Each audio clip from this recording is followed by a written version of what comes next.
दूसरा है जिसको आप बेसिक मैथ्स कह लीजिए या बेसिक न्यूमरेसी कह लीजिए, इसी में डेटा इंटरप्रिटेशन और डेटा सफिशिएंसी को भी जोड़ लीजिए। Basic maths, basic numeracy, data interpretation, data sufficiency.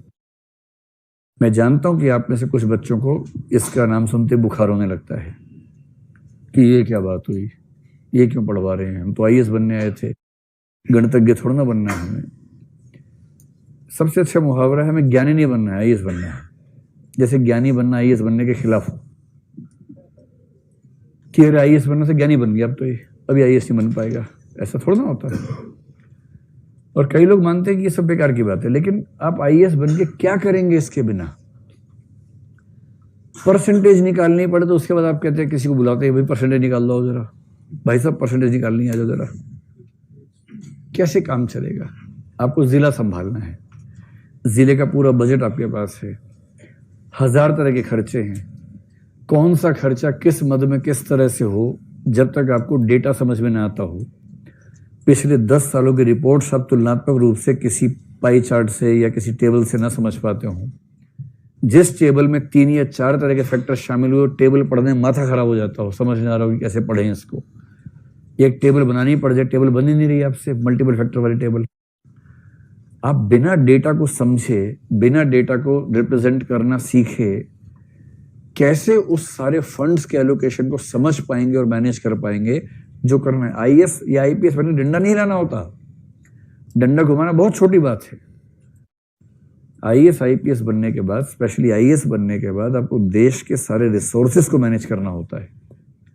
और जो व्यक्ति, भाई आप आईपीएस ही बन गए, सभी राज्यों के तुलनात्मक आंकड़े अपराध के आपके सामने रखे हुए हैं, आपके जिले में पिछले 5 साल के अपराध के आंकड़े तुलनात्मक रूप से कोई वेन डायग्राम चार्ट में है, कोई टेबल में है, कोई ग्राफ में है, और आप कह रहे हैं किसी को बुलाओ, समझा के बताओ क्या लिखा है इसके अंदर।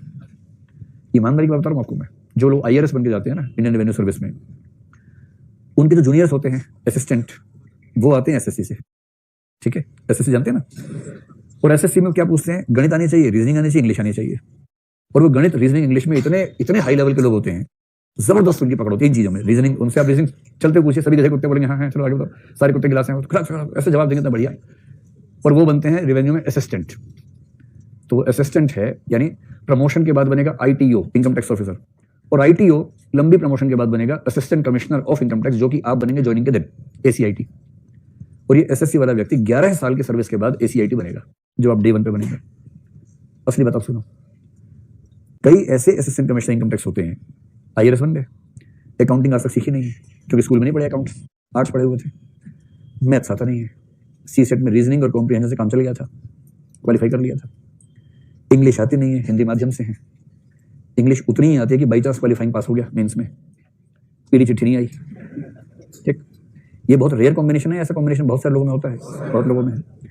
और इंटरव्यू ठीक से हुआ, सीधे आईआरएस में लैंड किया, ट्रेनिंग हुई आईआरएस की, ट्रेनिंग में आते हैं सीए, इनकम टैक्स एक्ट सिखाते हैं, और इस आदमी के दिमाग का धुआं हो जाता है इनकम टैक्स एक्ट समझ के। इनकम टैक्स कैलकुलेशन सिखा रहे हैं, कॉर्पोरेट टैक्स कैलकुलेशन सिखा रहे हैं, उसको लग रहा है कि अरे यार औरंगजेब कहाँ चला गया। हमें तो उसमें मजा आता था, ये क्या क्या सिखा रहे हैं हमें और ये क्यों सिखा रहे हैं। उसके बाद फाइनल हो गया, ट्रेनिंग पूरी। ट्रेनिंग में पास करना ट्रेनिंग एकेडमी की नैतिक जिम्मेदारी होती है, वरना यूपीएससी पे सवाल उठ जाता है। इसलिए आप वहां कितना भी खराब पढ़े, अंत में पास करवा देते हैं। यहां तक कि चीटिंग का ऑर्गेनाइज सिस्टम काम करता है वहां पर कि भैया पास होना है आपको, यूपीएससी की प्रतिष्ठा का सवाल है, किसको सुन के भेज दिया है। तो आखिरी एग्जाम में जब दिखता है ऐसे पास नहीं होगा, इन्विजिलेटर बाहर चले जाते थोड़ी देर के लिए कि हम चाय पी के आ रहे हैं, आप अधिकारी लोग हैं, समझदार हैं, चीटिंग नहीं करेंगे। हम 10 मिनट में आ रहे हैं, इसका संकेत स्पष्ट होता है कि भाई है ना 10 मिनट में आ रहे हैं, 10 मिनट काफी है, एग्जाम आसान है। और 10 मिनट में उसके बाद रामराज्य स्थापित होता है वहां पर, और उसके बाद फिर सब लोग पास हो जाते हैं। तो इनको लगता है हमारा झंझट तो खत्म हुआ, अब मिनिस्ट्री ऑफ फाइनेंस देखेगी बाद में। फिर वो फील्ड में जाते हैं। अब एक जिला या एक छोटा जिला उसके हाथ में असिस्टेंट कमिश्नर इनकम टैक्स, उसके पास 3 असिस्टेंट हैं, एक आईटीओ है। दावे से कह रहा हूं कि 90% केसेस में असिस्टेंट्स को लगता है कि ये आदमी बना कैसे आईआरएस। 90% केसेस में ऐसी स्थिति होती है। मतलब आईआरएस ऐसे भी तो आईआईटी वाला था और आईएएस एग्जाम दिया, आईआरएस हो गया। जब वो बन गया था तो ऐसे होता है, प्रभु आप आएंगे आईआरएस बन गया, तो प्रभु वाले मूड में रहते हैं। कोई ह्यूमैनिटीज वाला, हिंदी माध्यम वाला पहुंच जाए वहां, जिसको मैथ्स के नाम से भूत आता हो जिसको, फिर देखिए असिस्टेंट्स को धीरे धीरे क्या होता है, काम सारे असिस्टेंट करते हैं। कोई काम है सर बोलते हैं अरे भाई तो सब देख लो क्या है ये, कुछ इंग्लिश में लिखा, आप देखो क्या लिखा है। इसका टैक्स कैलकुलेट करना जरा, कैसे करते हो तुम लोग यार, कैसे करते हो। इसको लगता है कि हम तो जैसे करते हैं, भाई तू आया कैसे यहाँ पर। तो यहाँ पहुंचे कैसे? ये हालत हो जाती है। और उसके बाद जब केस की सुनवाई, ये भाई साहब जज भी तो हैं। असिस्टेंट कमिश्नर होने का मतलब है कि आप जज हैं। जज का मतलब इनकम टैक्स या जीएसटी के मामलों में आप जिस भी सर्विस में हैं उसके केसेस आपके पास आएंगे। किसी पे आपने भेजा, एक पत्र भेजा कि आपका टैक्स ठीक नहीं लग रहा हमें, तो डिस्कशन करनी होगी। केस कर दिया, वो आदमी आया, उसने वकील भेजा अपना, वो वकील एलएलबी प्लस सीए है। आमतौर पे टैक्सेशन के वकील सीए प्लस एलएलबी होते हैं। वो वकील है, वो पिछले 10, 20, 25 साल से इनकम टैक्स के केसेस देख रहा है।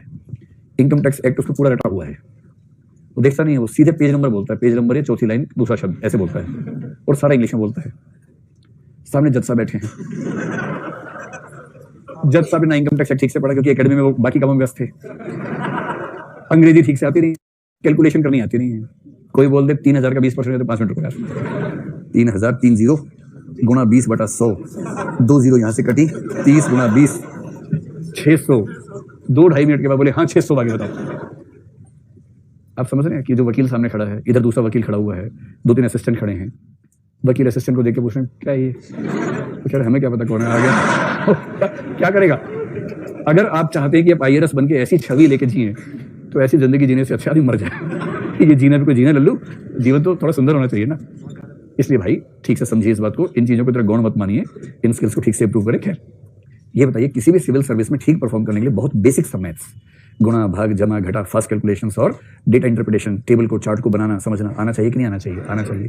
तो यूपीएससी अगर इतनी सी अपेक्षा कर रही है तो क्या बुरा कर रही है?